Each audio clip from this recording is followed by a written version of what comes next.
हम तो ये बात पे परेशान है, ये कैसे इसके दिमाग में सिम डाला हुआ है। वो कौन सा डॉक्टर है जो इसके दिमाग में चिप डाला है? वो कौन सा डॉक्टर है? दिखाओ पहले डॉक्टर को, हम गोली मारेगा। ये कह रहे हैं कि ये पागल है। हो सकता है। इमरान खान उस टाइम नहीं था, ये तो उस टाइम से पागल है। अस्सलाम वालेकुम नाज़रीन, आपका मेज़बान अब्दुल रहमान एक बहुत ही गर्मा गर्म सी हॉट स्टोरी लेकर आप लोगों की खिदमत में हाजिर हूँ। जरा गौर से देखिए इस इंसान को। 1983 में इसके दिमाग में एक खुफिया चिप डाली जाती है, जो कि 2007 में वो चिप दोबारा डाली जाती है। आज ये शख्स इसका इल्जाम इमरान खान के ऊपर लगा रहा है। मसला ये है कि रात के 12 बजे मेरे दिमाग में गंदी फिल्में अपलोड हो जाती हैं, गंदे मैसेज आते हैं, मैं क्या करूं? आइए इनसे पूछते हैं कि चिप इनके दिमाग में कैसे गई। आपको किस उम्र में जाके पता चला कि ये आपके जिस्म में ये चिप रखवा दी गई है? ये मुझे मालूम हुआ था 2007 में, जब मुझे मालूम हुआ था। कैसे मालूम हुआ? कोई वॉशरूम करने के मालूम हुआ, कोई पेशाब तेज आया मालूम हो गया? चाय पी रहा था वहाँ से अपना बाटी से। अच्छा। उधर ना इमरान खान की लगी थी तकरीर। अच्छा। तो मैं वहाँ अभी दाखिल नहीं हुआ, तो उसने कहा यार ये जो भाई है ना, इससे चाय के पैसे नहीं लेने हैं। मैं यार ये मैं चाह पीन नहीं बैठा है, मैंने पहले ही कहने लग पाया चाह के पैसे नहीं लेने हैं। मैं पीछे देखा, मेरे पीछे कोई नहीं है, मैं अकेला ही खड़ा है। नहीं मैंने कहा भाई तू पैसे ना दे जा। क्या ऐसी फनकारी है कि आपके जिस्म में चिप रखवा दी है? यार मुझे भाई नहीं पता, ये मालूम नहीं है मुझे। कितनी उम्र में आपके जिस्म में चिप रखवा दी? 2 साल का था जब ये रखवाई थी।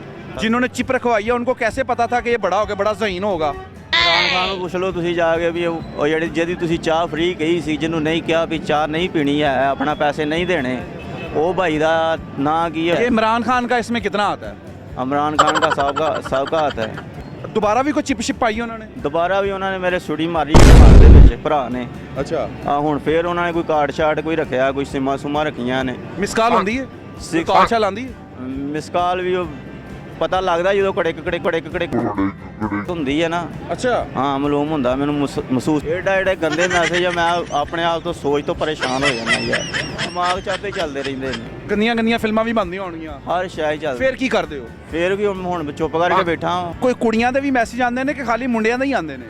कुड़ियां दे भी कि हर शय चलन दी। तैनूं दस्सण दिया भाई, गंदगी इन्नी कि मेरे दिमाग 'च भर छड़ी है। मैनू आप नहीं महसूस, मैनू आप जिहड़ा ना किस टाइम गुस्सा चढ़दा भी यार मैं की करन दिया ते की नहीं मेरी सोच है ते क्यों नहीं मेरी सुन रहा कोई। ए चिप दा की करना, की चाहते हो?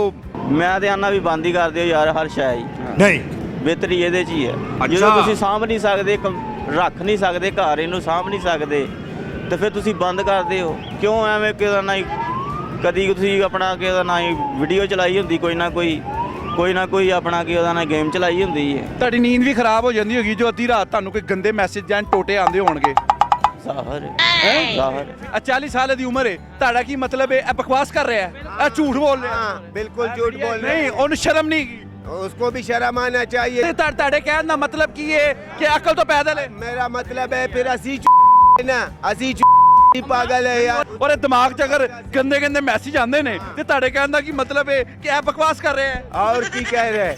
आपके कहने का मतलब ये है कि ये पैदा नहीं हुआ, ये आसमान से गिरा, ये पाकिस्तानी नहीं है, ये क्या लाहौर से आया है? लाहौर से आया है ना, लाहौर में पागलों का कमी नहीं है। आपके कहने का मतलब है कि इसको अब जूते मारेंगे?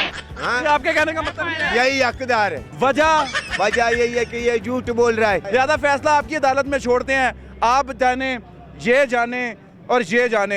मुझे दीजिए इजाजत, अल्लाह निगहबान।